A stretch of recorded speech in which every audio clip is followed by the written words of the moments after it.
Ok, bonjour à tous. Ici Ilyassa Guébré, passionné d'agriculture, expert en agriculture hors sol. Aujourd'hui, on va commencer le cours théorique et pratique pour la culture hors sol, donc pour débutants. Je vais vous donner des bases fondamentales. D'abord, qu'est-ce que c'est que la culture hors sol? Pourquoi est-ce qu'on la fait? Et quels sont les avantages, quels sont les inconvénients? D'abord, il faut dire que la culture au sol est une technique de production végétale dans laquelle les plantes sont cultivées en dehors du sol naturel. Donc, sur un support inerte ou organique, comme la fibre de coco, la perlite, la tourbe ou la pierre ponce. Généralement, ce sont à part le substrat de coco, généralement, ici en Côte d'Ivoire, on n'a pas les autres types de substrats. Donc, le substrat, c'est la matière qui vient remplacer donc la terre, comme je l'ai dit tantôt. Donc, les différences entre la culture en sol et puis la culture hors sol. Donc, comment est-ce qu'on fait pour pouvoir connaître si on est en culture hors sol ou bien si on est en culture en terre, ou bien quels sont les avantages de la culture hors sol et la culture en terre. Ok, donc les critères. Donc le support de culture, déjà, pour la culture hors sol, ou du moins pour la culture en terre, c'est le sol naturel. Alors que pour la culture hors sol, c'est le substrat, dans notre cas, c'est le substrat de coco. Pour ce qui concerne la culture hors sol, au niveau de la gestion de la fertilisation, de la fertilité, donc de la fertilité du sol, donc pour enrichir le sol ou bien enrichir le milieu, c'est de l'amendement, donc de l'engrais qu'on apporte à la terre, alors que dans le hors-sol, c'est plutôt des engrais qu'on apporte dans l'eau. Donc on appelle ça de la fertigation, apporter de l'engrais dans l'eau. Donc voici comment on apporte l'engrais dans le hors-sol. On va dissoudre les engrais dans l'eau. Voici comment ça se fait. Quelles sont les maladies qui sont généralement qu'on peut rencontrer le plus souvent en plein champ? Ce sont les maladies qui sont liées aux racines, puisque la terre, avec toutes les bactéries qu'elle regorge, tous les micro-organismes qu'elle regorge, peut être à la base de maladies. Alors que dans le hors-sol, on commence avec un substrat qui est propre, donc qui est exempt de toute maladie. Donc le rendement, il est beaucoup plus élevé en hors-sol, vu qu'on maîtrise plus le milieu. Alors qu'en plein champ, le rendement comparé à ce qui est du hors-sol, il est non seulement très variable parce qu'il dépend de beaucoup de choses, alors qu'en hors-sol, on maîtrise plus ou moins le milieu. Dans le hors-sol, on a la possibilité de pouvoir avoir au moins des rendements qui sont garantis. Voilà, c'est une fourchette qu'on sait qu'on ne peut pas dépasser, ce qui n'est pas forcément le cas en plein champ parce qu'on dépend de tellement de choses. La consommation d'eau pour ce qui concerne le hors-sol et pour ce qui concerne le plein champ.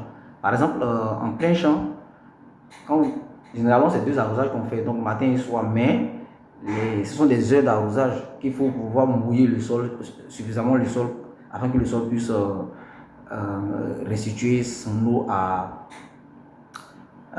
aux plantes.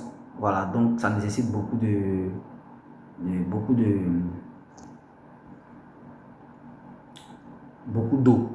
Dans le hors-sol, on fait beaucoup plus d'arrosage, mais avec des espaces des temps d'arrosage très réduits. Donc généralement, c'est entre 5 et 15 minutes d'arrosage, là où on a des heures d'arrosage en plein champ. Ici, au niveau de la consommation, donc au niveau de la consommation d'eau, on va dire qu'au niveau du plein champ, c'est élevé, alors qu'au niveau du hors-sol, c'est plus bas. Donc on a une consommation d'eau qui est autour de 30 à 60% moins. Donc la maîtrise du cycle, au niveau du plein champ, on a une maîtrise du cycle qui est moyen.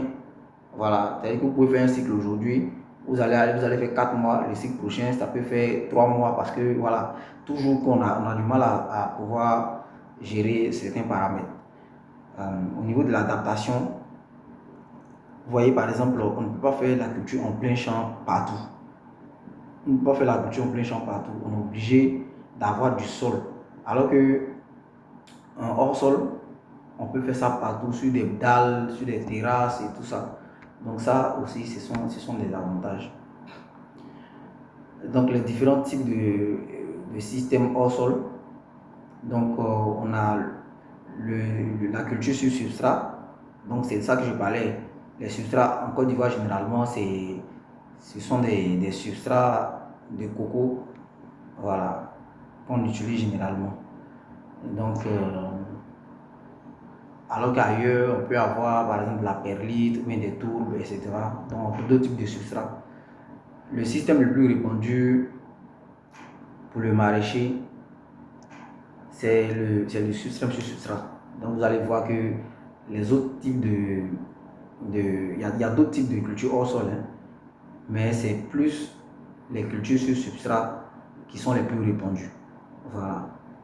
Parce que c'est simple à mettre en œuvre et c'est idéal pour les débutants. Voilà, donc c'est pas cette technique-là que moi je vous demande de commencer, quoi, parce que c'est plus simple.